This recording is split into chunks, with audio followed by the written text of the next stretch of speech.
Buenas noches, amigos televidentes, bienvenidos a un programa más de Hablemos Claro.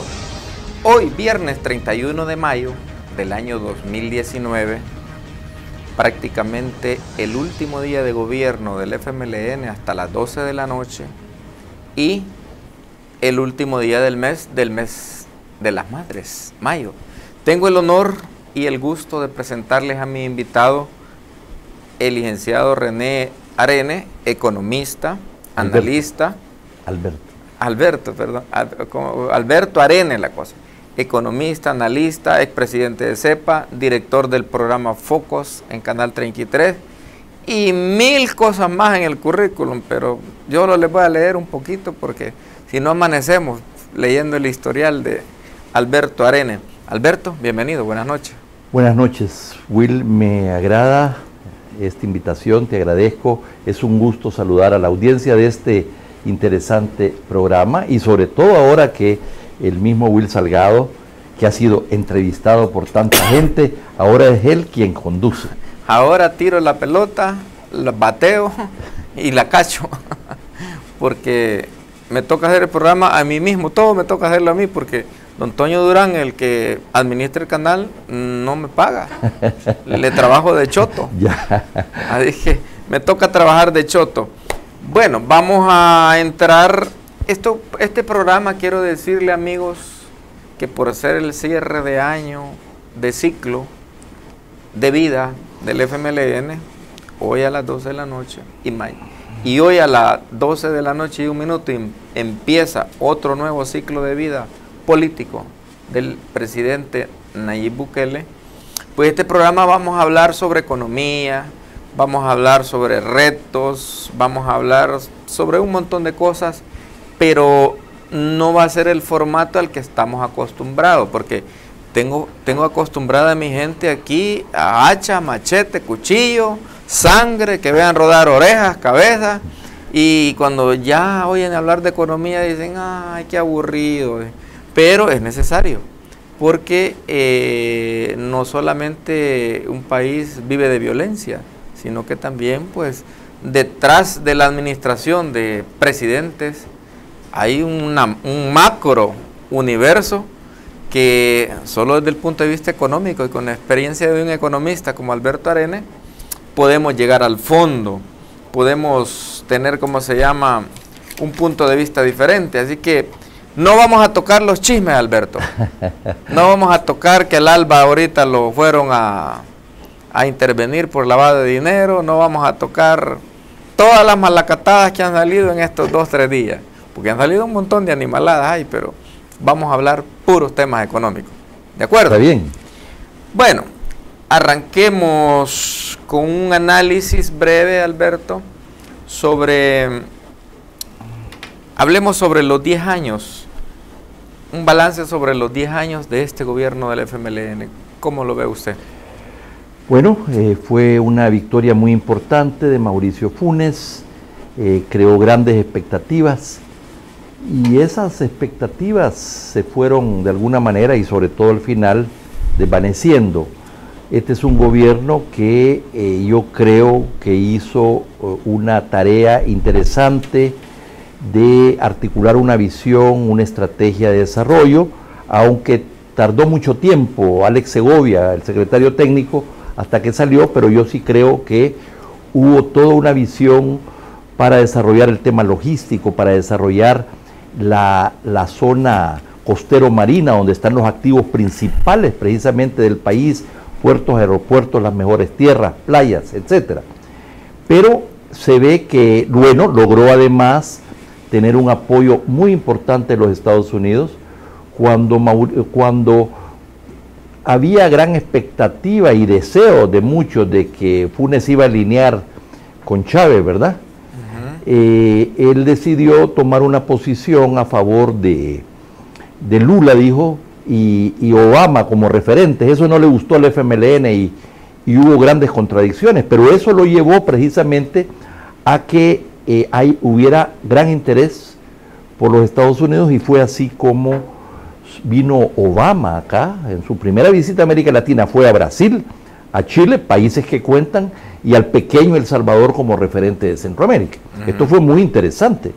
Y fue así como ellos ofrecieron toda la sociedad para el desarrollo, el Partnership for Growth para el crecimiento, la sociedad para el crecimiento, y dentro de eso otorgaron un segundo fomilenio, ¿verdad? Ya habían dado un primero y ahora un segundo. Era la primera vez que le daban a un país 2 fomilenios.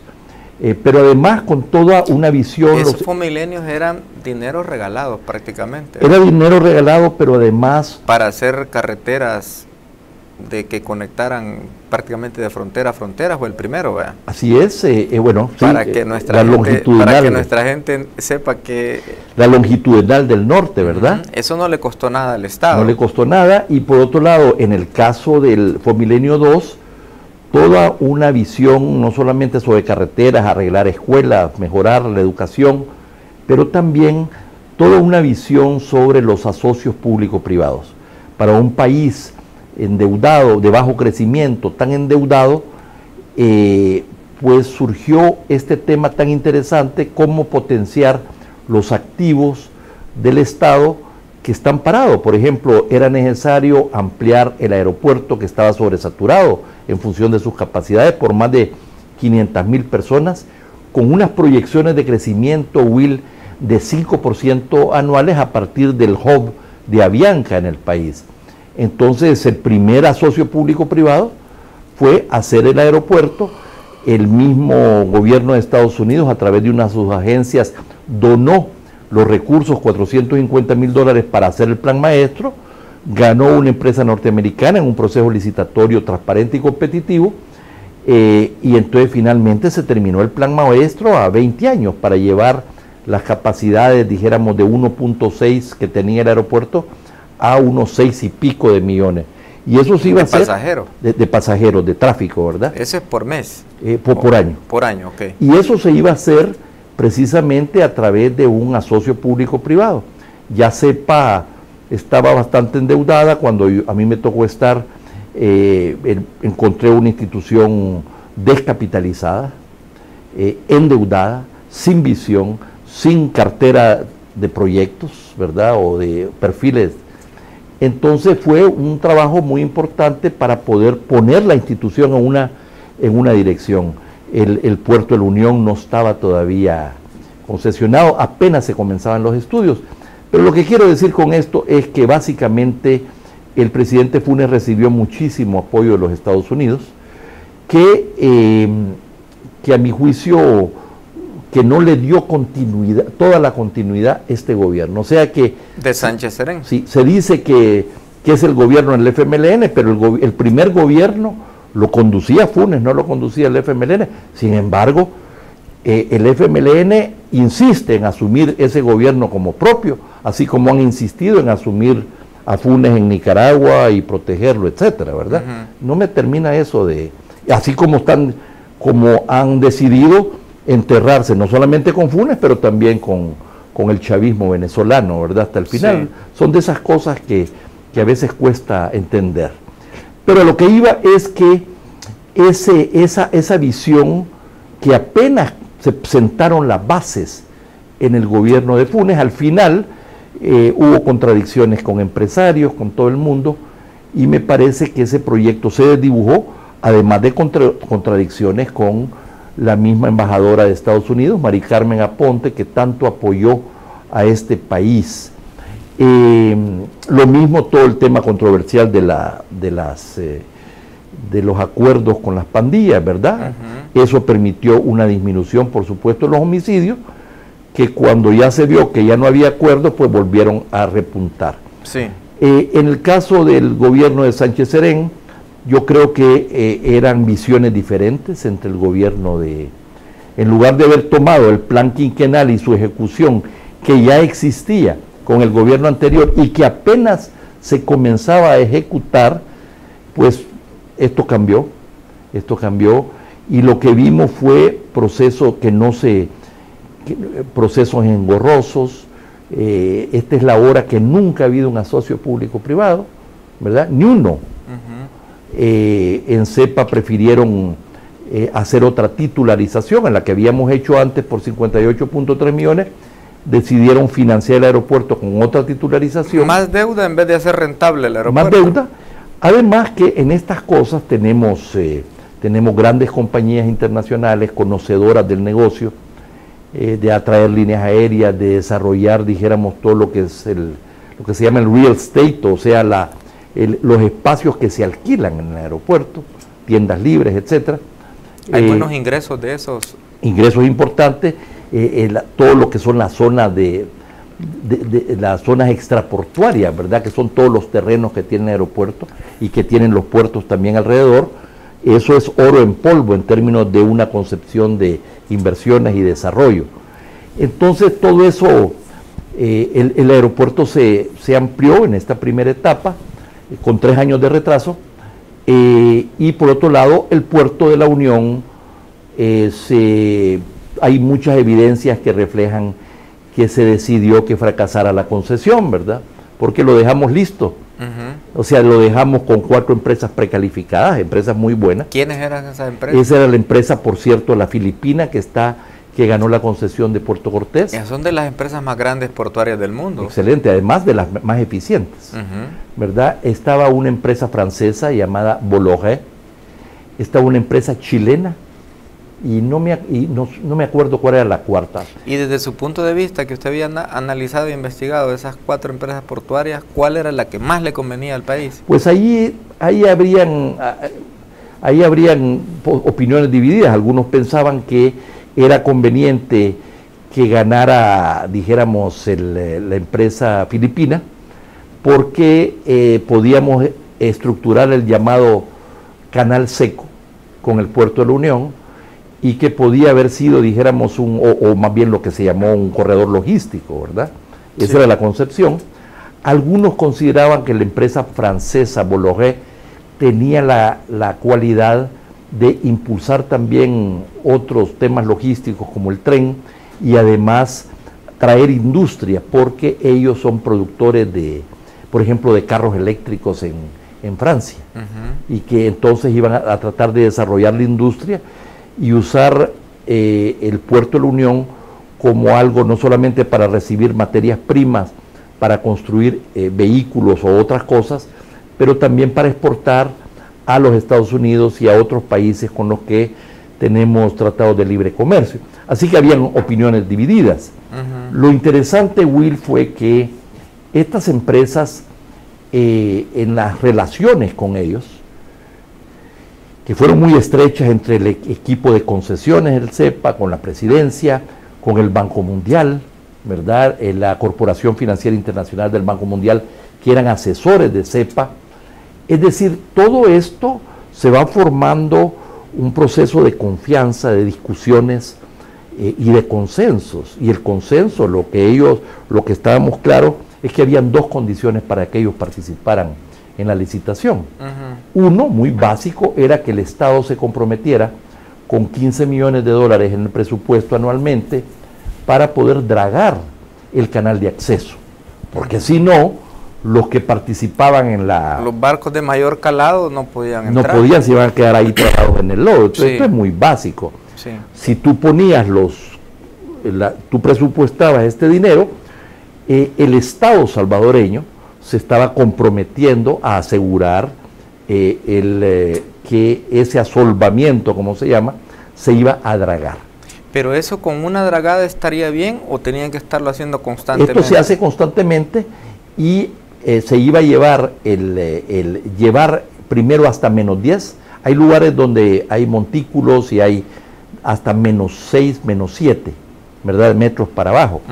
Y se iba a llevar hasta -10, era suficiente para traer los barcos, y por el otro lado se iba a llevar hasta -12, pero eso iba a pasar por lo menos 8 o 10 años, según las proyecciones de demanda, para traer barcos más grandes. El problema estaba cuando ya íbamos a traer a los post-Panamá, que eso sería dentro de 10 o 15 años, donde los costos del dragado efectivamente se iban para arriba. Pero lo que estoy diciendo aquí es que esa era una condición, y la otra, dar estímulos para que los contenedores de Acajutla comenzaran a migrar paulatinamente con una serie de estímulos al puerto de la Unión, pero sobre todo la primera condición. ¿Qué es lo que sucedió? Llegó la nueva administración de Sánchez Serén. Sí, y lo que hicieron fue, primero sacaron al gerente de concesiones, Carlos Federico Paredes, que después fue a trabajar a Proesa como gerente de exportaciones, lo sacaron. Una de las personas que más sabía de puertos en El Salvador. Que desarmaron. Sí, el gerente del gerente del puerto de la Unión, ¿verdad? Milton Lacayo. Tercero, desmantelaron la gerencia de concesiones, la desmantelaron, ¿verdad? No llevaron la solicitud de los 15 millones a la Asamblea Legislativa. Entonces, cuando vino la licitación unos meses después, ellos dijeron ya aquí no vamos a participar. Si todos los acuerdos que logramos se han violado, ya no tenemos unos interlocutores válidos. Nos quitaron los intermediarios, la gente con que nos estábamos entendiendo y la gente del Banco Mundial igual. Incumplieron con los 15 millones de dólares para dragar. Y por lo tanto, entonces, ¿cuál es lo que dijeron ellos? Que no había apetito del mercado, que por eso no se concesionó. Pero quizás no había apetito del gobierno del FMLN de que eso se concesionara. Claro, porque le quitaron el apetito, por esto que estoy diciendo. Sí. Y entonces, pues sí, como yo como compañía naviera voy a venir y hemos pactado que me van a dar 15 millones de dólares para dragar, para que entren mis barcos, y si yo gano la licitación y ellos no me cumplen con los 15 millones que tengo que hacer yo como empresa, ponerlo yo mis 15 millones porque ya tengo un contrato, ya tengo penalizaciones que si incumplo, pues... Pero estos son compromisos de Estado, o sea que el Estado tenía que asumirlo. Entonces, ¿qué pasó? Podemos decir, y si haces la autopsia, cómo la mataron, ahí aparecen el cuchillo y los autores, ¿verdad?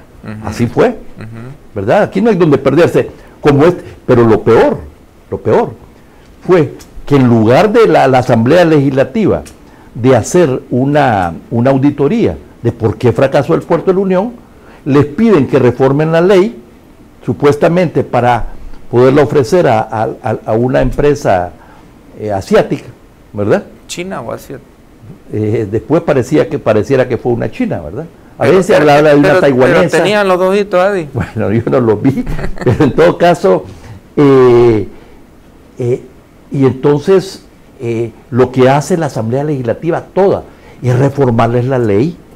Les reformaron la ley en lugar de pedir una auditoría sobre por qué se había, y algunos diputados sabían lo que había pasado, a propósito de los problemas de todos los partidos políticos. Quizás hubo cariñito para hacerse, para padecer de Alzheimer ahí. Ya, en todo caso, esa es la historia, y a mí me pareció que yo tenía la responsabilidad como expresidente de CEPA de explicarle esto al país.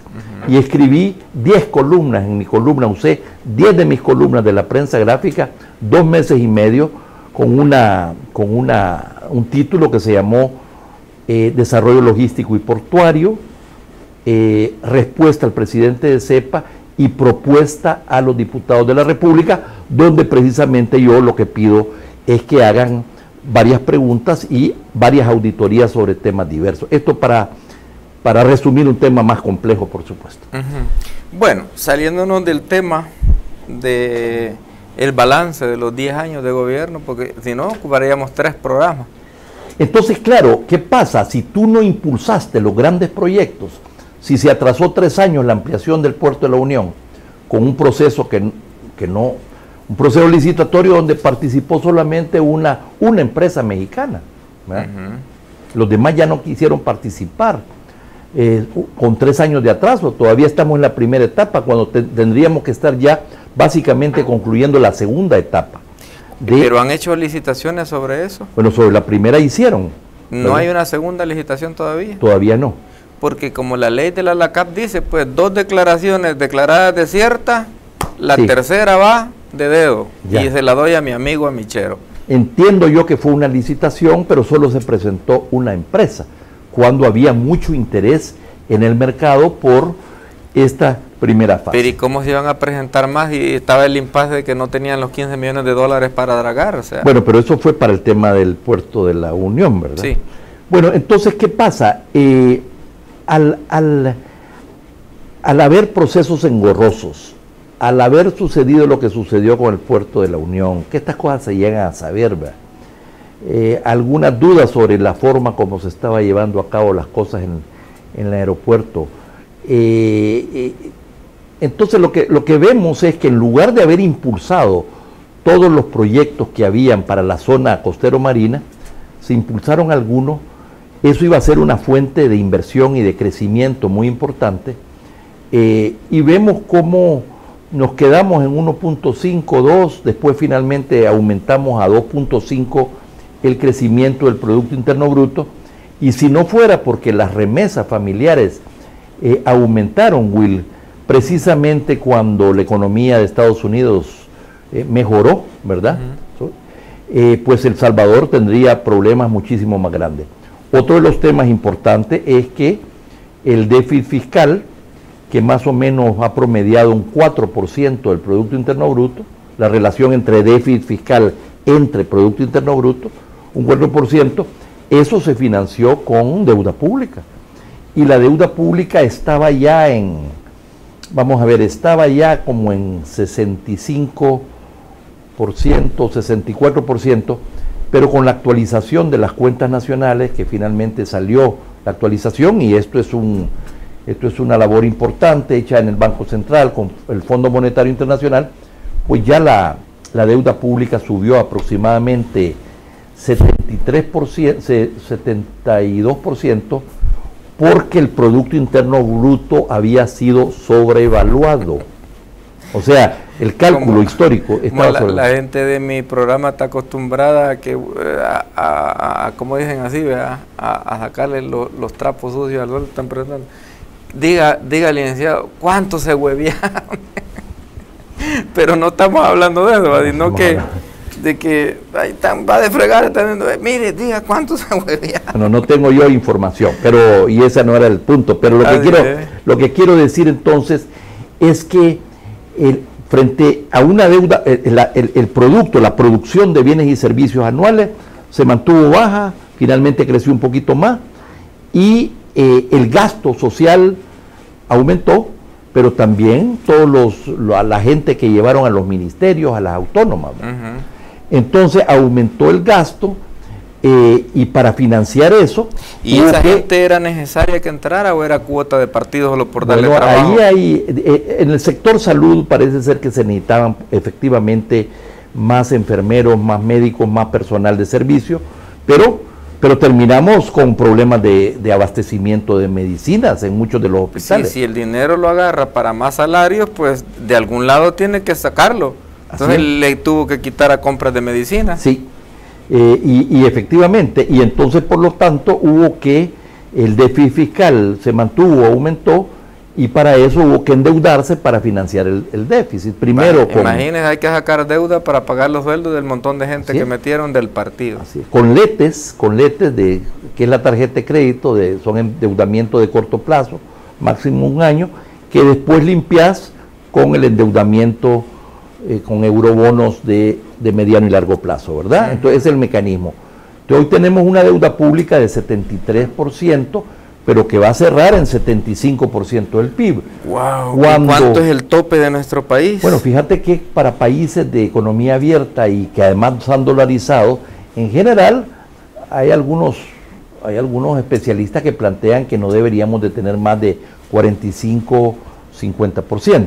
Sí, nosotros ya tenemos el 75%. Así es, vamos a terminar el año, creo yo, superando el 75%. Aquí hay que decir que el tema de las pensiones también afecta, ¿verdad? Porque por las reformas que se hicieron en años anteriores, entiendo que fue en la administración Saca, el Estado tiene que poner para poder financiar una parte de esas pensiones. Y ya con este 75% prácticamente de endeudamiento del país, ¿habrán bancos, instituciones que nos puedan prestar más? Bueno, con este nivel de endeudamiento. Esa es una gran pregunta. Yo creo que si el presidente Bukele prioriza la creación de riqueza, y creo que lo va a hacer porque tiene esa visión, que prioriza la inversión privada, crear condiciones de confianza, de certidumbre, para atraer inversión nacional y extranjera. Si el presidente Bukele impulsa potencia los activos del Estado donde hay flujos financieros como ANDA, como CEL, como CEPA, como Fovial. Si tú tienes flujos presentes y futuros, es como que tuvieras dinero para invertir. Se estructura, se emiten deudas en la bolsa o a nivel internacional, y entonces tú puedes obtener dinero sin endeudar al Estado, ojo. O sea, sin endeudar, es decir, sin endeudar a las finanzas públicas, no sería por deuda soberana. Hay una manera de hacerlo donde estructuras y obtener dinero para hacer una serie de inversiones. ¿Y eso cómo funciona? Bueno, una vía son las titularizaciones. Sí. Cuando se nos presentó en CEPA la necesidad de modernizar el aeropuerto, que básicamente lo que era hacer las inversiones urgentes. Es decir, los puentes que dan de los aviones a la terminal aérea, se les había terminado su vida útil hacía 10, 12 años, los estaban remendando. Lo mismo los aires acondicionados, lo mismo, los baños eran una porquería. Y la pista la bachaban por $1 millón anuales. Bacheo, les digo. Sí, bacheo de $1 millón, había que recarpetearla y eso costó como $24 millones. Entonces, ¿cuánto tiene de largo la pista y de ancho? Dios santo, yo creo. Parece que son 3 kilómetros. 2.8 creo ya de kilómetros, pero es un aeropuerto muy bueno, con una pista, con una visibilidad muy buena. Entonces, ¿qué pasó? Dijimos, bueno, ¿cuáles son las opciones? Uno era un préstamo con el Banco Centroamericano o otro banco, pero implicaría deuda soberana. Y lo que hicimos vimos la opción de las titularizaciones, que en función de los ingresos futuros, en este caso del CEPA, por los derechos de embarque, ¿vea? Las titularizadoras estructuran eso y en la bolsa ofrecen pues títulos y recogen dinero. Y logramos un préstamo a 12 años de 53.8 millones, con 3 años de gracia, con 5.9%, fue en muy buenas condiciones. Buena tasa. ¿Verdad? Entonces, las titularizaciones... ¿Qué hicieron con ese dinero? Invertir en el recarpeteo, en el radar primario, radar secundarios, el centro de control radar. Esos son para controlar el tráfico aéreo. Todo el tráfico aéreo. Pero no el tráfico de droga en el mar. Bueno, no, yo creo que eso, no sé si eso opera, yo entiendo que hay otros mecanismos para eso. Además hay una agencia de los Estados Unidos en el aeropuerto, ¿verdad? Pero que está en otro lugar. Sobre eso no tenía jurisdicción, sepa. Pero en todo caso, lo que quiero decir, pueden haber empresas mixtas, ¿verdad? Pueden haber asocios públicos privados, donde, por ejemplo, en el caso del aeropuerto, lo que se va a plantear es la posibilidad para desarrollar la segunda, la tercera y la cuarta fase, para llevar el aeropuerto paulatinamente a una capacidad mucho mayor, va a ser un asocio público-privado, por ejemplo, ¿verdad? En lugar de seguir endeudando a CEPA. Pero dentro de una concepción de que la empresa que gane en un proceso licitatorio transparente y competitivo pudiera precisamente obtener las mejores condiciones. Por ejemplo, porque al hablar de esto estamos hablando no solamente que ellos asumen toda la inversión. En total para el aeropuerto eran 500 millones, hoy serían unos 400 y pico. 400 millones.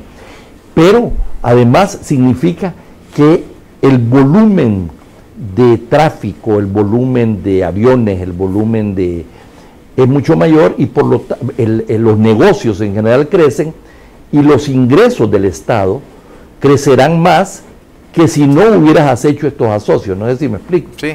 O sea, no solamente creas empleo, no gastas, pero los ingresos fiscales que vas a obtener como resultado del crecimiento y la diversificación del negocio aeroportuario le permite al Estado tener mayores ingresos fiscales. 15 o 20 años después, dependiendo de cuál sea el plazo, la inversión le queda al Estado salvadoreño. Bueno, salgámonos de ese tema entonces y entremos a otro tema. Bajo su análisis, ¿cómo deja el FMLN la situación económica y fiscal del país? Bueno, bajo crecimiento, 2.5% del PIB, un endeudamiento bien alto de mayor del 73% del PIB, la calificación de riesgo que determina en gran parte las posibilidades de conseguir dinero y a mejor tipo de interés, se deterioraron con aquel impago, ¿verdad? Que hubo. Y ese impago sería a propósito, no midieron las consecuencias, porque para el país fue feo. Las consecuencias fueron muy grandes, porque lo que sucede es que no solamente la confianza en el país se deteriora, pero ya hay menos gente dispuesto a prestarte, y si te prestan son a tipos de intereses más grandes. Más alto riesgo, mayor la tasa. Es exactamente eso. Entonces no solamente el Estado para financiar su déficit fiscal y sus maduraciones de deuda, dijéramos, de amortización, tiene que pagar tipos de interés mayor, pero esto nos afecta desde el préstamo que sacaste para un ventilador, para un vehículo o para lo que sea. Las consecuencias son muy grandes. De ahí la importancia de la estabilidad macroeconómica, de manejar estas cosas bien. Entonces yo creo que es un país que básicamente lo que se ha estado haciendo es administrar la pobreza y la escasez. Este no es un país que verdaderamente le ha apostado a la creación de riqueza, a la inversión privada, ¿verdad?, a los grandes proyectos, ¿verdad?, que ha sido lento en la ejecución de la misma inversión pública. Mucha burocracia. Mucha burocracia, a veces poca capacidad en algunas instituciones, y ahí vemos cómo la ejecución promedio de la inversión pública, entiendo que andará en 60-65% anual, ¿verdad? La inversión privada andará por el 11-12% del PIB, máximo un 3% de inversión pública, que se redujo, por cierto, por el ajuste. Entonces estamos hablando que no pasamos de 14-15% de inversión, cuando los países, para crecer más al 4% y más, necesitaríamos pasar esa inversión al 20% del PIB, ¿verdad? Y ahí es donde uno ve si un gobierno realmente ha hecho su tarea para traer inversión y tecnología extranjera, para ir cambiando este modelo, Will, que nos insertamos al revés a la globalización. Con el éxodo de nuestra gente, sacando a nuestra gente que no encuentra oportunidad, y esto era lo mismo en el gobierno de Arena, sí, ¿verdad? Pero también se acentuó tal vez más en el gobierno del FMLN, en lugar precisamente de crear las condiciones. Estos del frente hasta incentivaban esas caravanas para que la gente de fuera en caravana.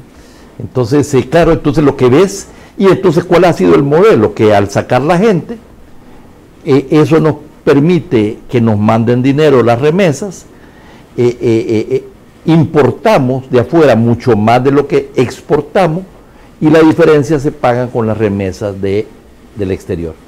Es una economía donde ha privilegiado el consumo y las importaciones, y no la inversión, la producción y las exportaciones, ¿no? Sí. Entonces, este modelo o esta gestión hay que darle vuelta. Tenemos que convertirnos en un país de alta inversión privada, pero pública también.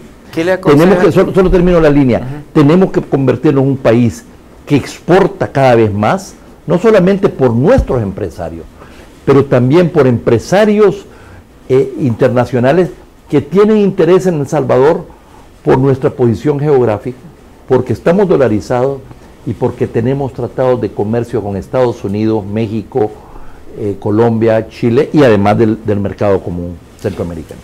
Y como economista, ¿usted qué le aconsejaría a usted al presidente Nayib Bukele para mejorar la situación económica y fiscal en El Salvador?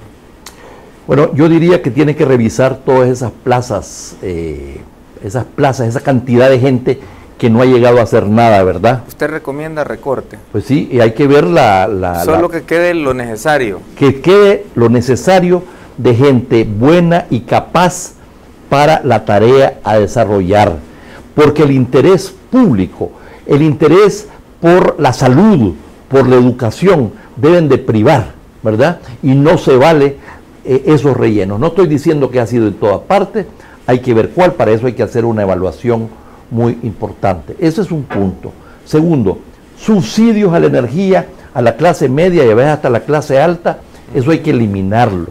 Tiene que haber focalización de subsidio solo a aquella gente que lo necesita. Punto muy importante para contener o reducir el gasto, ¿verdad?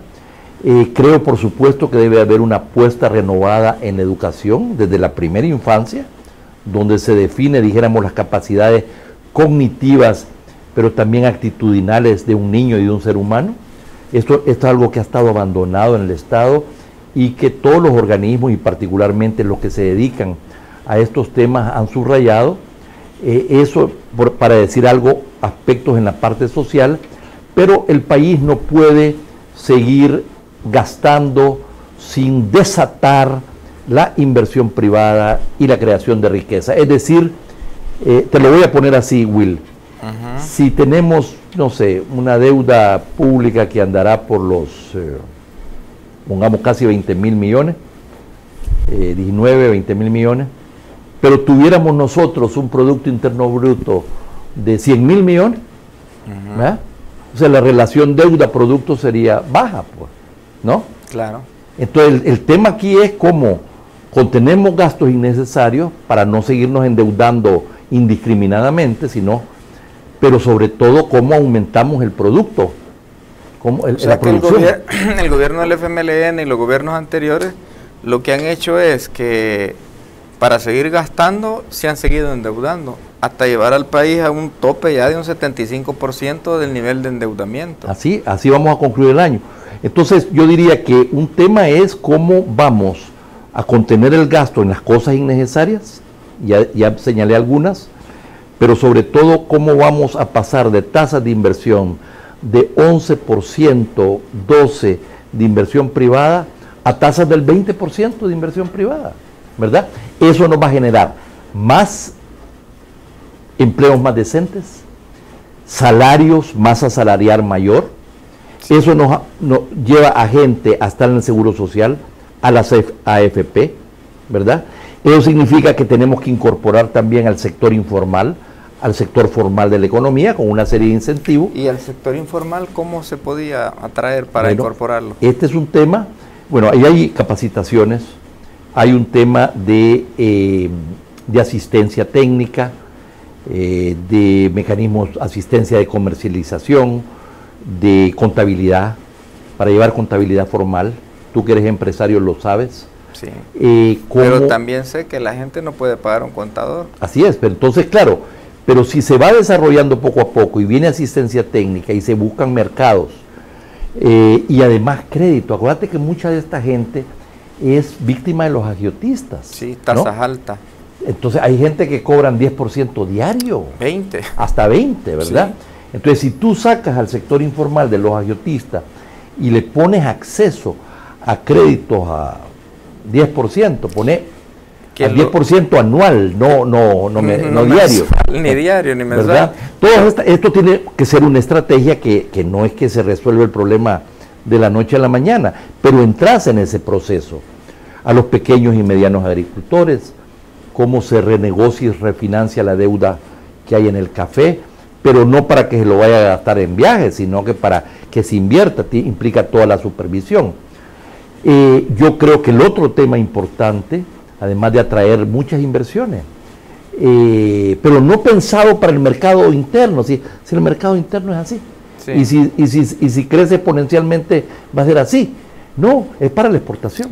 En la exportación está. Es para la exportación. La divisa. Sí.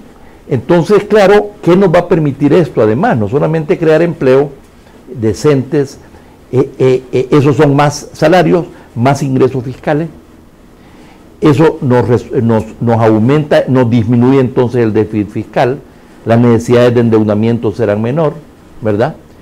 Pero además tenemos que exportar más y sustituir importaciones.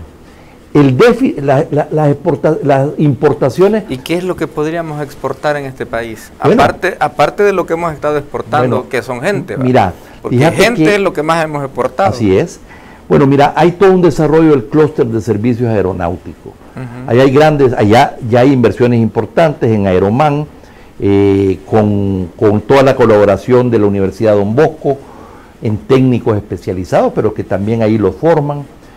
Por ejemplo, cuando estaba en CEPA iba a venir una fábrica de helicópteros a instalarse acá. Hay mucho interés por el clúster de servicios aeronáuticos que El Salvador pudiera jugar, y está identificado como una de las grandes potencialidades. ¿Tenemos mano de obra calificada y no calificada para eso? Bueno, la que nos haga falta la calificamos, hay institutos para hacerlo.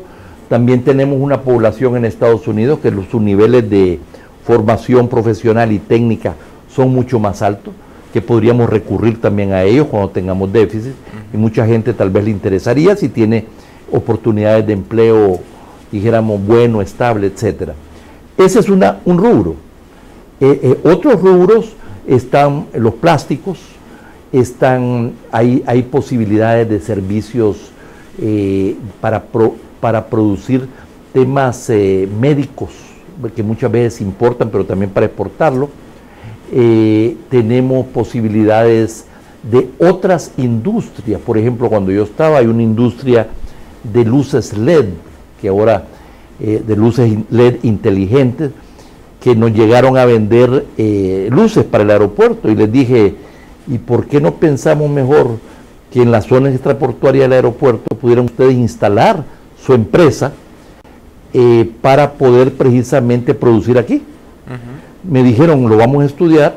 Fueron a hablar con sus proveedores, que son empresas aún más grandes que ellos, porque esta era de Silicon Valley, la que vino. Para el mercado centroamericano nosotros somos puente acá. Sí, entonces dijeron que sí. Y estábamos hablando de inversiones de 3.000 a 4.000 millones de dólares.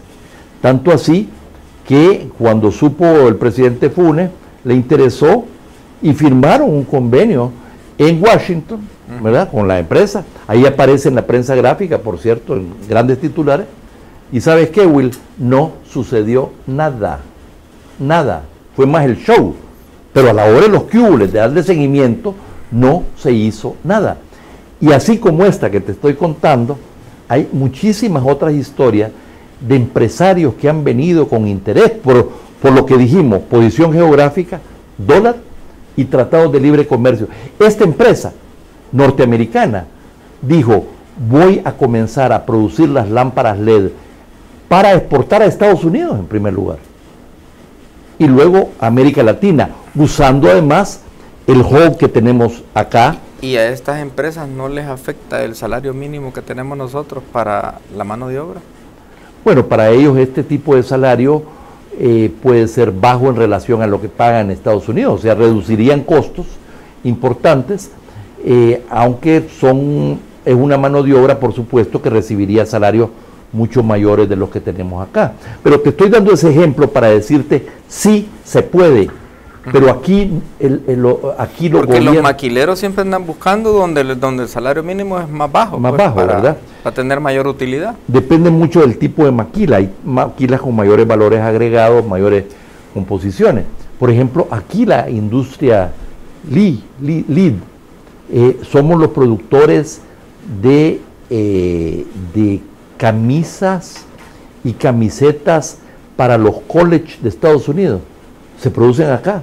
Rodrigo Bolaños, el empresario que dirigía eso y que además hizo un trabajo excelente de incorporación de los trabajadores que para estudiar, para dejar, dijéramos, las tentaciones de irse a actividades ilícitas o a las maras, en la misma empresa, ¿verdad? Pero bueno, esa es una de ellas. Lo único que estoy diciendo es, yo veo grandes oportunidades de inversión si tenemos a un gobierno con visión de creación de riqueza y de inversiones y comprometido, ¿verdad?, a que no se nos vaya a atraerlas y que no se nos vayan. Y finalmente, Will, solo para complementar, que fue algo que mencioné, si tenés ingresos futuros del aeropuerto porque tienes un crecimiento del 5% anual al menos en el tráfico, ojo,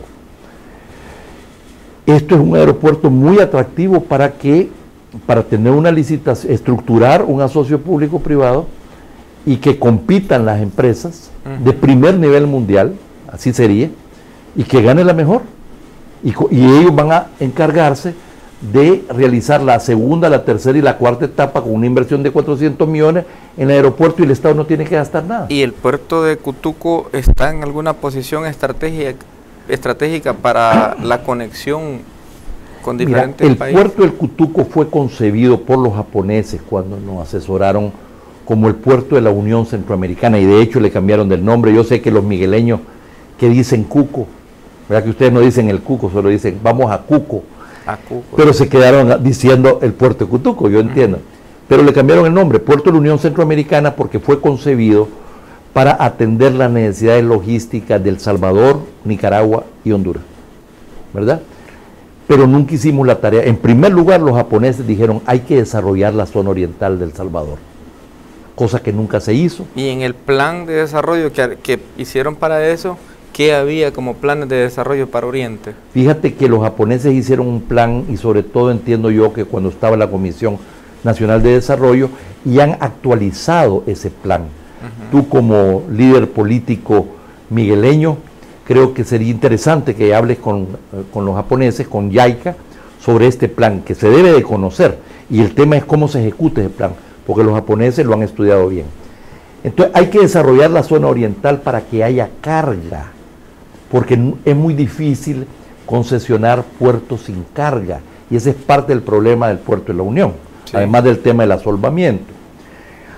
Si me dijeras ahora qué hacer, yo te diría, por lo menos habría que concesionar ambos puertos, porque en Acajutla sí hay carga, y el tema es a una misma empresa, y ya sería de ver cómo van a desarrollando el negocio paulatinamente en el puerto de la Unión. Habría que discutir con ellos, como el volumen de negocio sería mayor, ver si se puede llegar a un arreglo en el sentido de que pudieran asumir los costos del dragado o partes del dragado. ¿Y la profundidad de Acajutla cuánto es versus la profundidad? Llega hasta -10. El tema es que Acajutla no es un puerto diseñado para los contenedores, que es el futuro, por supuesto, el presente ya, y futuro de la carga aeroportuaria, de la carga marítima, ¿Y ¿verdad? Cutuco? Mientras que Cutuco es un puerto diseñado para puerto de contenedores, por eso lo recomendaron los japoneses, ¿verdad? Pero yo he ido a bucear ahí a Acajutla, he andado buceando y yo no le veo mucha profundidad. Parte 1, parte 2, se ve un montón de piedras y de concreto, cosas de concreto abajo, que no sé si eso lo han tirado para evitar absolvamiento, no sé. No, yo creo, pero donde viene el canal de acceso, ¿verdad? Es un canal limpio, a veces no sé si han dragado un poquito, pero entiendo que asegura profundidades hasta -10. Las corrientes marinas son bien fuertes ahí. Pero claro, porque es un puerto abierto, mientras que en el puerto de la Unión es un puerto protegido. Entonces, yo creo que para poderle entrar de nuevo a esto, en primer lugar no se trata de usar la misma ley que tenía dedicatoria, creo yo, para alguna empresa asiática, ¿verdad? Yo creo que se necesita hacer la tarea, por lo menos pensando en los dos puertos. ¿Qué tendría que hacer el presidente Nayib Bukele para concesionar rápido el puerto? Bueno, ¿Volver a hablar sobre esos 35 millones o ya sería más grande el monto? Porque ¿Cuál hay es 35? ¿O los 10 millones? ¿Cuánto dijo para absolvar? 15, no, yo creo que sería lo mismo. Yo diría, pero no con el ánimo de hacer estudios, primero recoger el estudio de una empresa ECO que hizo el estudio del asolvamiento y que nos da todas las proyecciones de las necesidades de dragado y los costos respectivos. Eso es muy importante, ahí está en CEPA. Lo segundo, yo creo que hay que tener una mirada actualizada del tema de la carga y de las proyecciones de carga y de negocios, porque en los últimos años se nos fue la oportunidad de concesionar así, porque se amplió el canal de Panamá, porque está el puerto Moín en Costa Rica, porque se concesionó y se desarrolló muy bien el puerto Cortés, porque APM Merckx en Quetzal compró la concesión de los contenedores de Barcelona, de la empresa contenedora que lo había obtenido. Estamos hablando de la empresa más grande del mundo. Ellos van a concesionar, van a dragar a -15 para traerlos post-Panamá. El mercado guatemalteco es un mercado mucho más grande, y muy probablemente lo que va a suceder es que ya no van a venir barcos, a no ser feeders, eventualmente de Puerto Quetzal a El Salvador, ¿verdad? Sea a La Unión o a Cajutla, o podría ser que saliera más barato o decidieran ellos que sea por camiones. Eso habría que verlo. Lo que quiero decir con esto... Es que esta mercadería, la mayoría viene de Asia, ¿no? Sí, de Estados Unidos también por lo que es la costa pacífica. Pues sí, pero no nos lleva ventaja a Honduras porque ellos tienen salida al Atlántico. Claro, el tema ahí es que el problema para hacer el puerto de Amapala es problemático precisamente porque ahí el nivel de, ¿cómo se llama? Está muy pachito. Hablemos de la profundidad del mar. La profundidad, dijéramos, es muy baja, y los niveles de dragado y los costos del mismo serían astronómicos. Ese es el problema que tienen. Claro, a ellos les convendría por un canal seco. Entonces, ya lo están construyendo.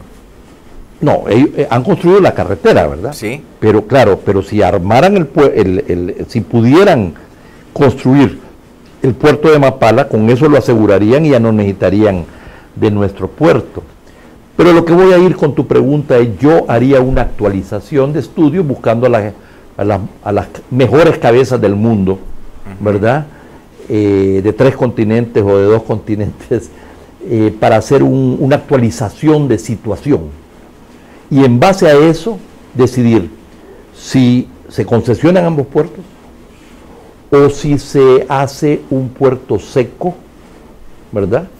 Expliquémosle a la gente qué es un puerto seco. Un puerto seco sería un puerto que está en inland, en tierra, no necesariamente que dé al mar, pero conectado en este caso con un sistema ferroviario, ¿verdad? Directamente, dijéramos, a Puerto Quetzal y por otro lado a Puerto Cortés en Honduras. Estamos hablando ahí de lo que dicen ahí, de construir el tren que conecte de frontera a frontera. Pero para eso necesitamos carga, porque si no hay suficiente carga, no salen los números, ¿verdad? Se necesita entonces hacer un estudio. Lo hacemos el tren de pasajeros y de carga. De pasajeros y de carga, como estaba concebido precisamente en el pasado. Cuando pensamos en hacer el tren al puerto de La Unión, iba a haber unas locomotoras, dijéramos, unos pasajeros, que iba a llegar al puerto, al aeropuerto. Esto pasaba por estudios de tráfico muy rigurosos.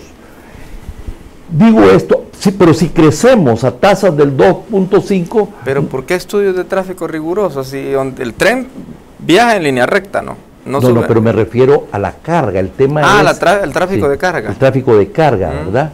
Si tú no tienes suficiente carga, ciertamente... No es autosostenible. No es sostenible.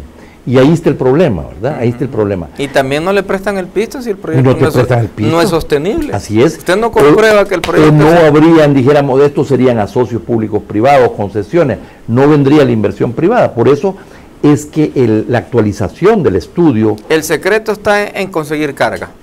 Sí, y para conseguir carga tenés que haber inversiones, producir, para que tus niveles de exportaciones e importaciones sean mucho mayor y por lo tanto manejes contenedores. Se justifica entonces traer, importar contenedores donde viene la mercancía y exportar contenedores. O sea, ¿no? Que el secreto no está en poner el tren de costa, de frontera a frontera acá, no está en hacer un canal seco de La Unión a conectar con la carretera esa que ha hecho el presidente de Honduras para salir a Puerto Cortés.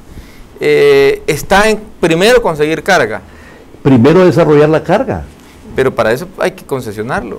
Bueno, hay que concesionarlos, pero también tenés que desarrollar la zona oriental y hacer una zona oriental productiva, ¿verdad? Que no viva solo de las remesas. Eso es fundamental. Tenés que promover la inversión privada en el país en grandes proyectos. Tenés que hacer asocios públicos privados en diferentes lugares donde correspondan para aumentar el empleo, para aumentar la producción de bienes y servicios. O sea que esto te lleva a niveles de producción de exportaciones e importaciones que es la base de los contenedores, o simplemente carga líquida, ¿cómo se llama? Precisamente que sería el otro complemento al tema de los contenedores. Lo que quiero decir es que estas cosas, el país no ha hecho su tarea, Will. Okay. No ha hecho su tarea en la zona oriental, no ha hecho la tarea respecto a puertos y aeropuertos, no ha hecho la tarea y ya el mundo avanza y nos está dejando, ¿verdad? Ese es parte del problema. Pero yo sí creo que el presidente electo, por lo que lo he oído, tiene toda una visión para el desarrollo de puertos y aeropuertos, tren, y además no tiene las ataduras ideológicas, ¿verdad? Ni de partido. ¿Verdad? Ni de partido, porque no tiene las cúpulas que han tenido todos estos presidentes. Por ejemplo, los presidentes de Arena, su cúpula de su partido los manda, porque él los pone, los financia. El Frente, lo mismo. El candidato, el presidente del Frente, lo manda el partido, porque él lo financia y el partido lo elige. Pero Nayib Bukele prácticamente el llanero solitario. Se eligió solo y el pueblo lo ratificó. Como que no le debe nada a nadie, ¿verdad? No, es que no le debe nada solo al pueblo, se debe al pueblo. Sí. En esto, mi único... No tiene ese sesgo de tener una cúpula de un partido que le diga, hace esto, aunque él no esté de acuerdo. Es correcto. Ahí él va a hacer lo que él crea conveniente y en lo que él esté de acuerdo. Bueno, pero él tiene que, por supuesto, rodearse de gente conocedora o que va al encuentro de asesorías de gente especialista en los temas diversos. Esto es muy importante porque en estas cosas no se puede improvisar. No. Además, 5 años son cortos. Así es. Y son proyectos de larga duración. Correcto, es correcto. Vámonos a una pausa comercial. Amigos, no nos cambien. Regresamos después de la pausa con Alberto Arene.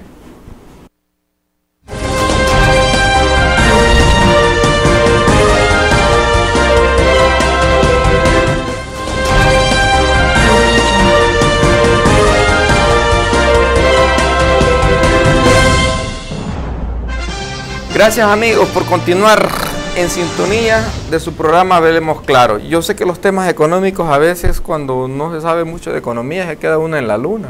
Por ejemplo, hay temas que yo me he quedado, como dicen, medio despistado. Yo estaba viendo, me pone la pantalla número 4, por favor. Vamos a trabajar con esto de las pantallas. La pantalla número 4. Dice así la pantalla número 4, dice. Perdón, sí. Dice así, ve. El sector construcción espera crecer entre un 8 y un 10% en el 2019, dice. El auge de proyectos inmobiliarios permitirá al sector de la construcción cerrar el año en cifras positivas, dice.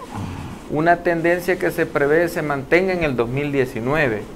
Yo he estado viendo ese auge aquí, haciendo torres de apartamentos y todo esto. Y también me pone, por favor, la pantallita número 8. Vea, la pantallita número 8. No es esa. Hoy sí ando perdido yo como una cabra. El que anda perdido hoy soy yo. Bueno, está prácticamente diciendo...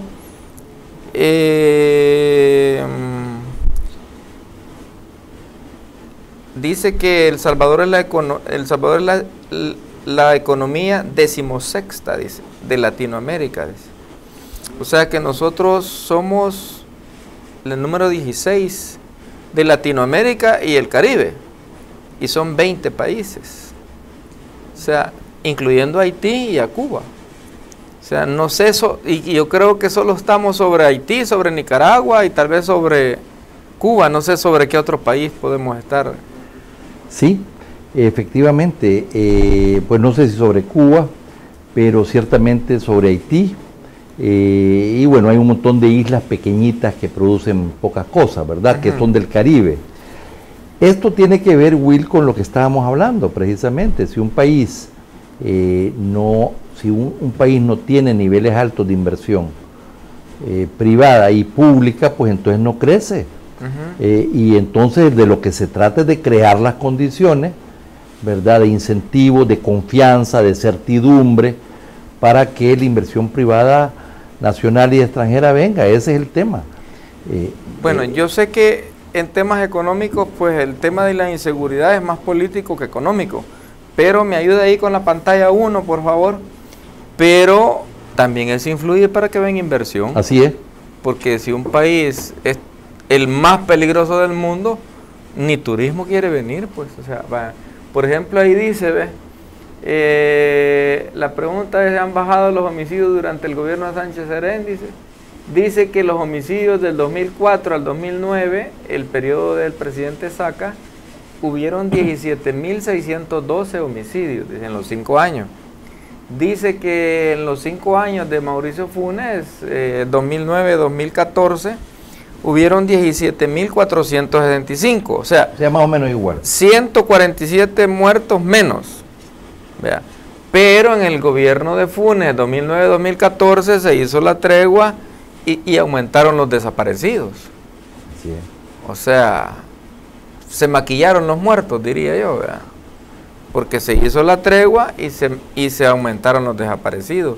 Pero en el gobierno de Sánchez Serén, el 2014 hasta el 30 de abril del 2019, subió a 22.721, fuente de la Policía Nacional Civil. Es el quinquenio más violento en los últimos 15 años. O sea, a Sánchez Serén en su periodo le aumentaron 5.256 muertos más que los de Funes. Muy alto.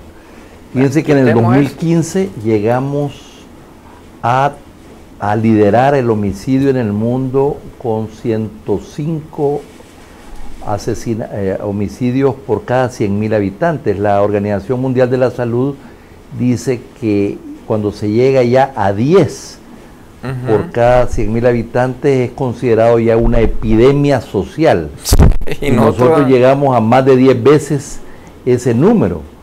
En los últimos, debo decir que en los últimos años lo hemos reducido, no sé si ahora estaremos en 60, 65 por cada 100.000 habitantes, pero ha reducido, ha mejorado, pero igual sigue siendo una situación muy difícil, muy compleja.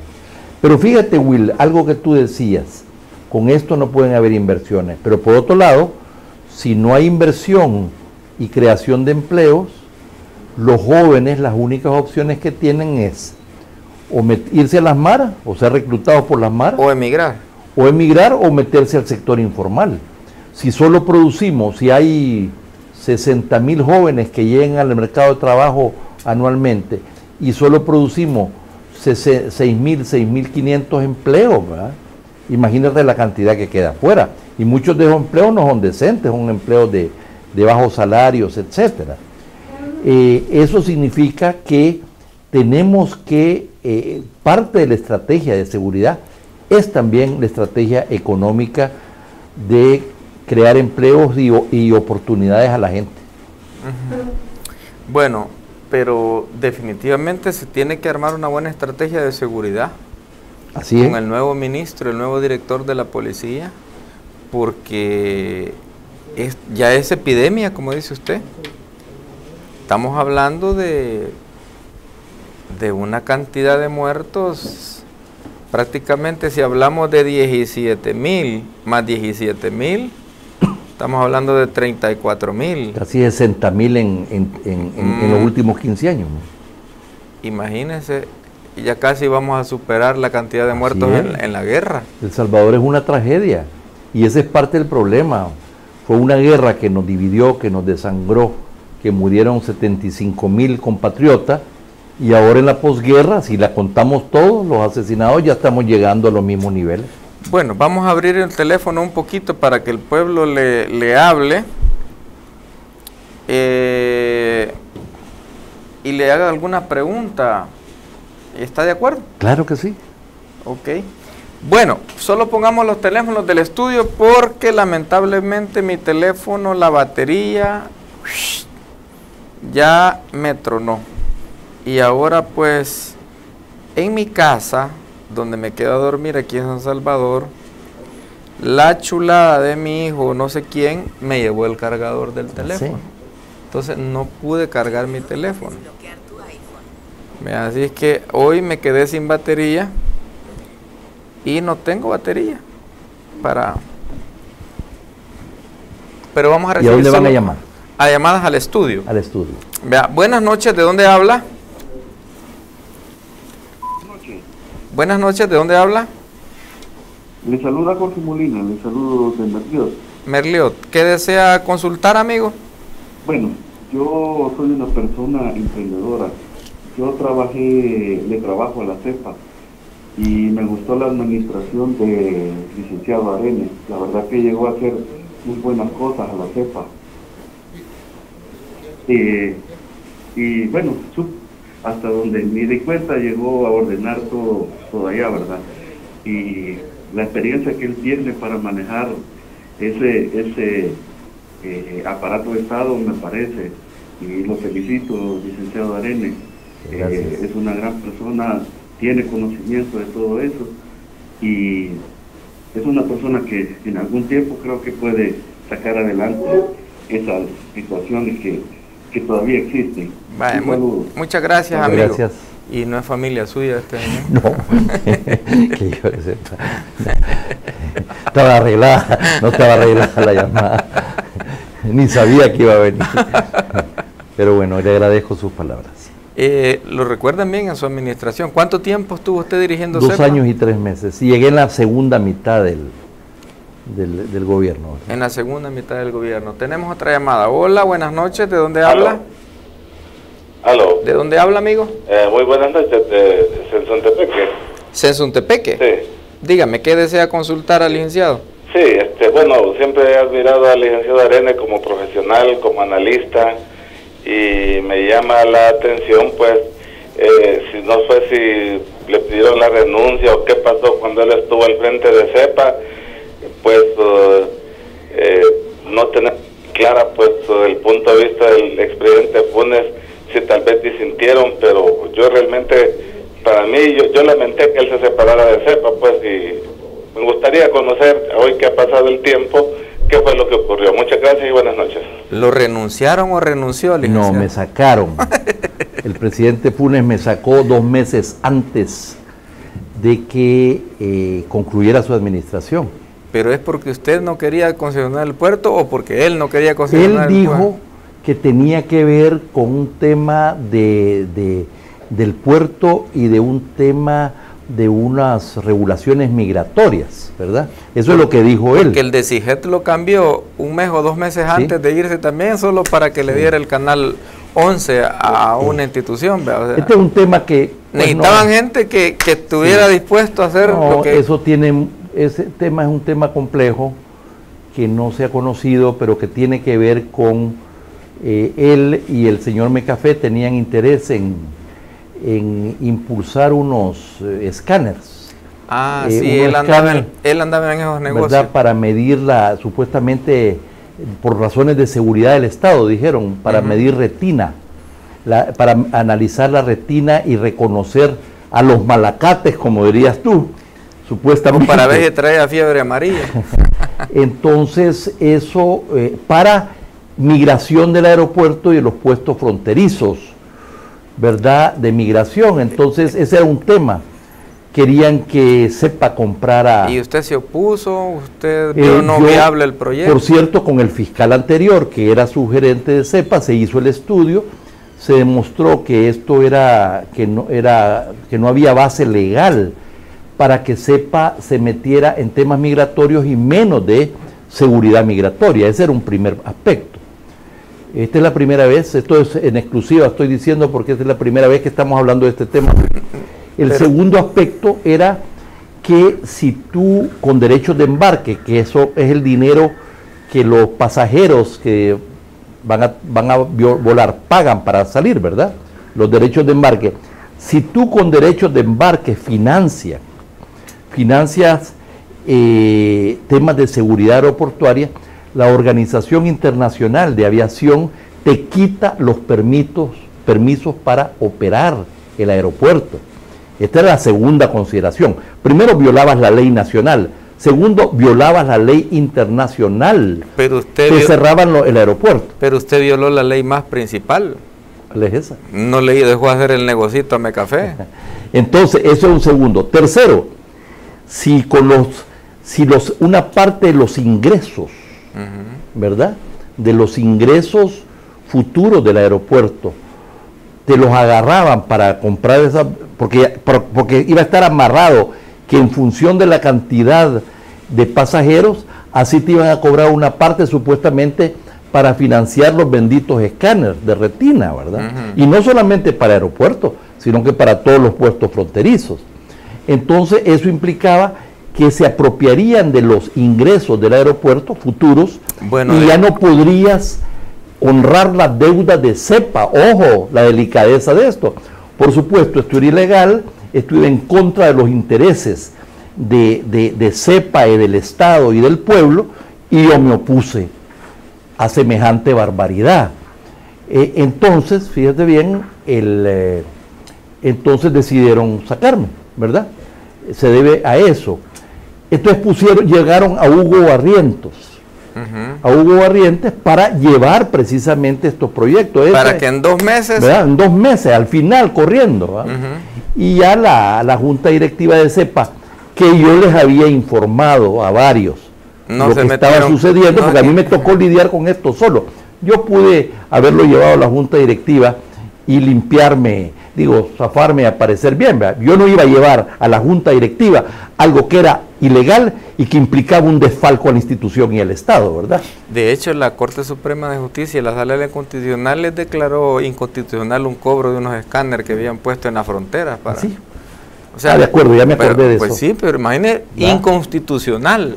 Entonces, en ese esquema estaba interesado, entiendo yo, el señor Menéndez, Esme Café, etcétera. Es que él estaba en esos negocios de esos escáneres de la frontera. Y me dijeron que esto mismo se había ya realizado allá en Guatemala, donde el señor Molina, el coronel que está preso, que fuera presidente. Sí. Y hablaron de dos cifras, una de 60 millones, otra de 100 millones. Total, que a eso se debe, hasta donde es mi interpretación, la razón de mi salida, porque claro, todos los proyectos avanzaron rápidamente, dejé lista la concesión del puerto, prácticamente estaba lista con 4 precalificados. El día que me dijeron que tenía yo que dejar el puesto, ese día se aprobaron las bases de licitación, y el contrato solo se fue ese mismo día a la Corporación Financiera del Banco Mundial, que eran nuestros asesores, para la última revisión la semana siguiente. Para la no objeción. Sí, pero para la revisión técnica de todo el articulado, y después ya la semana siguiente se mandó a la Autoridad Marítima Portuaria. Pues, o sea, estaba listo, dejamos esto listo. Y por otro lado, dejamos listo el plan maestro del aeropuerto. Pero, ¿será que habían intereses de otras personas por agarrarse el puerto? Y evitando esas licitaciones, agotando las 2 licitaciones que la ley dice de la ALACAN. Bueno, tenían que, pero lo llevaron, esto lo llevaron a Junta Directiva, y la Junta Directiva de CEPA lo rechazó. Esto fue ya con Hugo, ¿cómo se llama? El arquitecto Barriento. Hugo Barriento, ¿verdad? Y entonces esa es la historia. Bueno, tenemos otra llamada. Buenas noches, ¿de dónde habla? De aquí de Santa Tecla. Amigo, primero, me da gusto escucharlos hablar de planes a largo plazo y mediano plazo. Uno cuando va a la universidad le explican los docentes que aquí lastimosamente nunca se ha proyectado los planes del país a largo plazo. Qué bueno lo del tren, ¿verdad? En mi ignorancia y como estudiante que fui, mencionaban los profesores en las clases de derecho de que el problema con el tren, los rieles no se podía poblar alrededor, y aquí yo vi que en esta antigua gestión que hubo por Sánchez Serén dieron los contratos o los inmuebles sobre las tierras para que la gente pudiera vivir. Me imagino que si pasa un furgón o riel lleno de petróleo y sucede un incidente, lastimosamente el Estado tendría que hacerse responsable. Sí, pero aquí tendrían que... son de las cosas malas que se hicieron en los gobiernos anteriores. Sí. Y para el ambiente de mañana se siente una gran tranquilidad en el pueblo. Yo transito en bus y ando con el pueblo, o sea, soy parte de la gente de mi país, y se respira un ambiente muy sereno, no como en otras ocasiones que ha habido mucha euforia por un evento como el de mañana, y que uno, si desea, puede participar en ese evento. Gracias. Gracias, amigo. Bueno, es que ahora si se hace el nuevo tren, llamémosle así, es otra ruta, ¿verdad? Sí, Ya sería tiene, por el litoral. Por el litoral, alejado de donde hay... Es correcto. Donde hay pero es cierto habitantes. que ahí hay derechos, ¿verdad?, de vía, que había mucha presión para que se les entregaran a la gente. Nuestra posición en ese momento fue que había que determinar bien si no iba a pasar el tren, o el tren de cercanías, que efectivamente pasaría por, dijéramos, por las ciudades. Vendría desde San Martín, Soyapango, hasta llegar a Sitio del Niño, ¿verdad? O sea que habría toda una ruta que se estaba concibiendo, y eso implicaba asegurar que sobre esa vía no se le entregara a la gente, porque pasaría el tren del futuro. Entonces va a haber que revisar qué tierras se entregaron y qué tierras no. Aquí el FMLN le entregó títulos, escrituras de esas propiedades a medio mundo.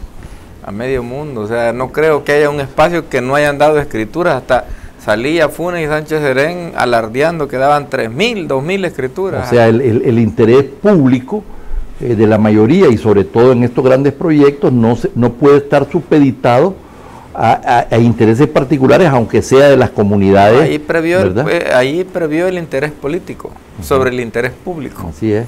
Bueno, tenemos otra llamada. Buenas noches. Ahorita. ¿De dónde habla, amigo? Buenas noches.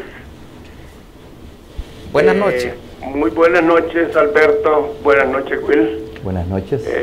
Los felicito por este programa.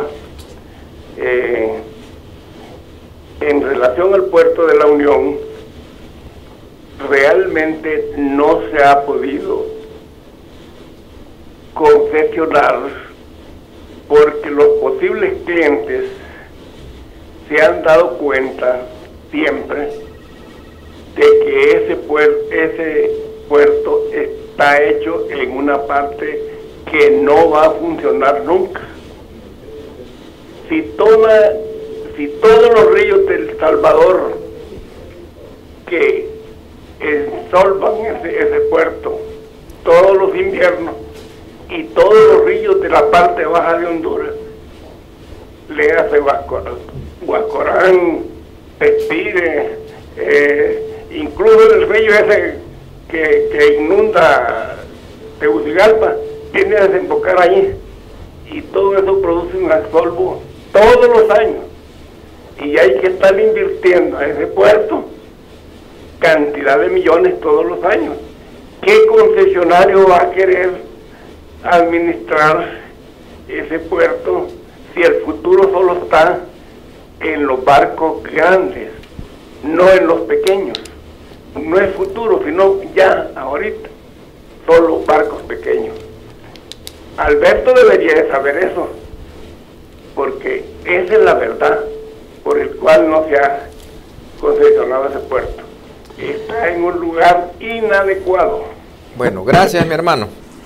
O sea, hay un problema de origen que tiene que ver con lo que él decía respecto al lugar, y los estudios especializados de asolvamiento se hicieron finalmente. Cuando se construyó el puerto, no se hizo un estudio riguroso de los niveles de asolvamiento y sus costos, pero sí se hizo por la cooperación japonesa precisamente en el año 2013, 2014, cuando yo estaba allá, y ya estaba, bueno, cuando me sacaron dieron los resultados.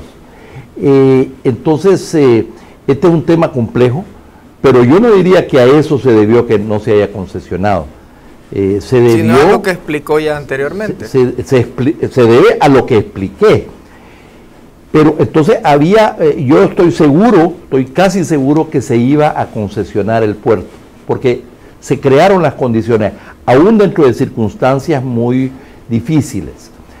Pero eso nos hubiera permitido comenzar a operar el puerto, desarrollar las zonas extraportuarias, posiblemente comenzar a impulsar el corredor logístico. Una delegación de CEPA, fuimos a ver al presidente de Honduras, nos pusieron a los mejores funcionarios y asesores, habían conversaciones avanzadas con una agencia de Naciones Unidas, Es decir, porque todo indicaba que íbamos a concesionar el puerto.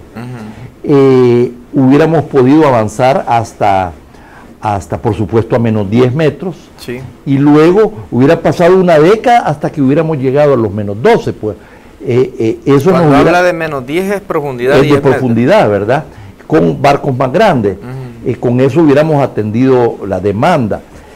Si ahora me dices, hay que concesionar el puerto de la Unión, yo diría, si se concesiona, tendrían que concesionarse ambos puertos juntos, con una nueva ley, pero aún así, diría yo, hay que hacer una actualización de la visión a nivel regional e internacional para ver si los números pegan, para ver si las proyecciones de demanda y de tráfico se sostienen y si puede ser rentable y atractivo para el mercado.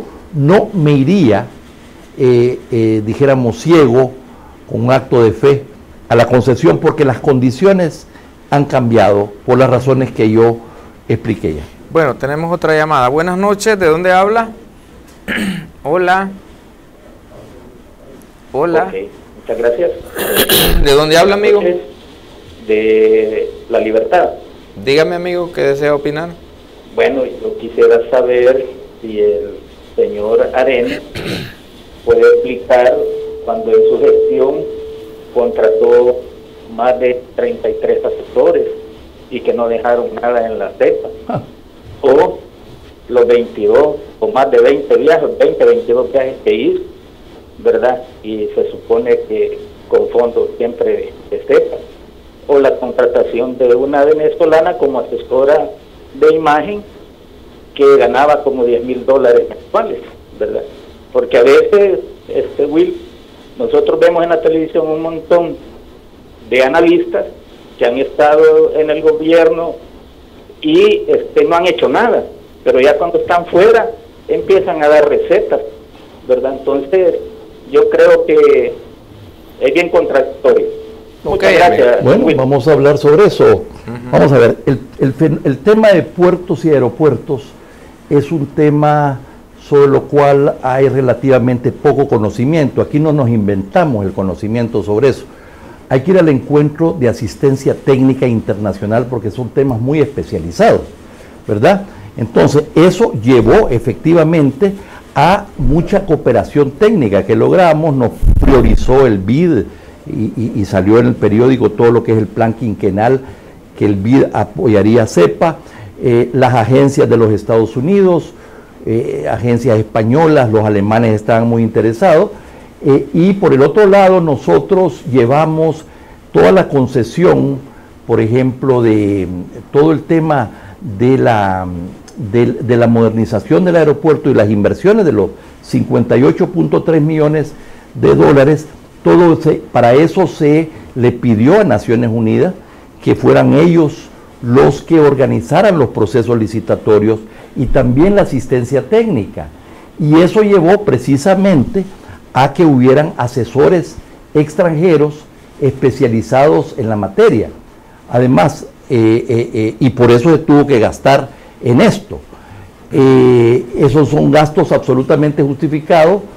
El caso que él hace referencia no era un tema de imagen solamente, sino que era toda la estrategia de CEPA de mediano y largo plazo. Esta venezolana no era solo para imagen. No, estaba coordinando precisamente el trabajo de los equipos para la formulación de la transformación de CEPA, porque CEPA era una institución, sigue siendo, que no estaba adecuada para entrar a este proceso de transformaciones de grandes inversiones. ¿Y esta venezolana sigue en CEPA? No, que yo sepa, no.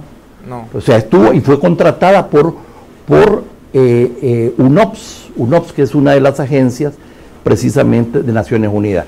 Así contratamos a otros asesores especializados, pero lo que estoy diciendo es que esto no se hace solo con mano de obra o profesionales salvadoreños. Y los viajes son de rigor porque como uno tiene que salir a conocer otros puertos. Pero qué bueno que el oyente que está viendo la televisión tocó este tema. Bueno, vamos a ver, Will, porque... Y esta venezolana era bonita.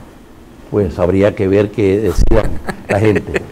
Pero es que las venezolanas son guapas. Vamos a ver, pero fíjense bien, el tema de los viajes voy a explicar el tema de los viajes.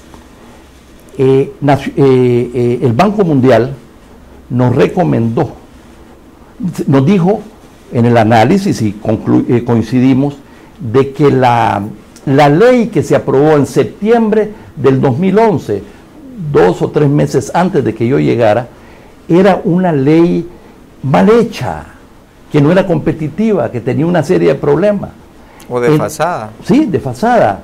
Entonces, para poder tener una ley que hiciera atractiva la concesión, la participación en la concesión de estas empresas, eso implicaba precisamente que cambiáramos la ley y también el contrato. Y para eso nos recomendáramos que fuéramos a una gira para hablar con diferentes operadoras, con diferentes navieras y con diferentes especialistas. Eso nos llevó efectivamente a un viaje a Estados Unidos, a un viaje a Uruguay y a un viaje también a Bruselas, etcétera. Okay. Entonces, por eso tuvimos que viajar a Japón, que nos pagó JICA, la agencia japonesa, esa visita, y llevamos a técnicos, a profesionales, no le costó a CEPA absolutamente nada. Entonces, esa visión de que tú te tienes que quedar en el país viéndote el ombliguito y jugando pispicigaña para poder entrar a estos proyectos es una visión absolutamente retrasada, que no corresponde a una institución en pleno proceso de planificación y de inversiones y de transformaciones. Y eso es lo que llevó precisamente al viaje. Además, en el caso de varios profesionales técnicos, pues tienen determinados estándares. Eso fue Naciones Unidas que hicieron las contrataciones en función de los currículos y de la experiencia profesional. Excelente explicación. Bueno, vamos a recibir la última llamada, licenciado, y cerramos el programa porque ahora es viernes y el cuerpo lo sabe. Hola, buenas noches. Buenas noches, ¿de dónde habla, amigo? Buenas noches, de aquí de San Salvador. Dígame, amigo, que desea consultar o opinar. Yo quisiera saludar a don Will y hacerle una consulta al licenciado Arene. Sí. Y pregunta es en 2 cosas. La primera sería, yo veo en los puertos que están en otros países que tienen unas mangas o unas salidas hacia el mar, unos brazos hacia el mar, en donde tal vez ya la profundidad del agua ya es mayor. Y tal vez eso podría reducir los costos de estar en el asolvamiento continuo. Eso por un lado. Y por el otro es, le pregunto al licenciado Arene, que por cierto tengo mucho respeto a sus opiniones, si él ve que realmente este proyecto se va a dar algún día o no se va a dar. Eso era todo. Muchas gracias, don Will. Muchas gracias. No entendí yo bien el Lo que tema quiere de las decir él es mangas. que si se absolva, es que él cree que se absolva ya llegando al puerto. Entonces No, lo que él está en dice el canal de acceso. Ajá, entonces él lo que dice es que hagan unas mangas como el puerto, alargarlo, para que el barco, en vez de estar absolvando, el barco llegue a la manga y ahí baje la carga y para que el barco no tenga que estar llegando hasta el propio puerto. Pareciera que eso no es viable, pero sí creo que estábamos estudiando con especialistas si había una manera de reducir todos los desechos, porque ahí hay parte del problema, es que no hay plantas de tratamiento para las aguas negras y desechos. De toda la Unión. Sí, y que eso tiene un efecto, y una iniciativa era precisamente lidiar con eso. Y otros era efectivamente ver si había manera de contener un poco el asolvamiento del río Huascorán, etcétera, y eso implicaría estudios, por supuesto, especializados que se iban a hacer. Respecto a la segunda y última pregunta, Yo no tengo una respuesta definitiva, quisiera tenerla. Mi respuesta es, cualquiera de los casos tendría que ser la concesión de ambos puertos, ¿verdad? Por las razones que expliqué. Ahí sí hay carga en Acajutla de partida, y sería de ver cómo se va progresivamente desarrollando la carga en el puerto de la Unión, para lo cual he dicho, hay que captar carga de Nicaragua, de Honduras, hacer el corredor logístico con Puerto Cortés, desarrollar la zona oriental progresivamente, y por supuesto eso desarrollaría la carga. Pero aún así yo sería cauteloso para decir, creo que primero tiene que haber una actualización de los datos, de las proyecciones, para ver si esta es la mejor opción, o si en las nuevas circunstancias de la región habría que considerar un puerto seco con un sistema de tren que no saliera pues tan caro. Esto hay que estudiarlo, y son temas muy técnicos de especialistas, por cierto, que están por supuesto en compañías especializadas afuera. Este es otro elemento para decir, esto no lo resolvemos nosotros entre los salvadoreños, viéndonos entre nosotros, sino que tenemos que ir a buscar a la mejor asistencia técnica del mundo especializada en estos temas. Expertos en la materia, porque así es todo. Así es. Bueno, gracias por haber aceptado mi invitación, licenciado Arenes. Para cerrar el programa, las cámaras son suyas. Will, muchas gracias por esta oportunidad. Cuando me invitaste no dudé en venir. No sabía cómo se iba a desarrollar el programa, creo que ha sido muy interesante. Has tocado los grandes temas estratégicos y los grandes desafíos para ver cómo se retoma el desarrollo del país en términos más consistentes, y le agradezco a la audiencia sus preguntas a cada uno y la sintonía esta noche. Muchas gracias. Amigos, nos vemos el próximo miércoles, y ya me escribió Sergio Méndez ahora que el próximo jueves va a venir, dice. También me escribió que me va a defender de la demanda que me ha puesto Ramírez Landaverde por difamación. Así que Sergio me va a defender de choto, porque no tengo pisto para estar pagando abogados. Así que, amigos, buenas noches. Que Dios nos bendiga a todos.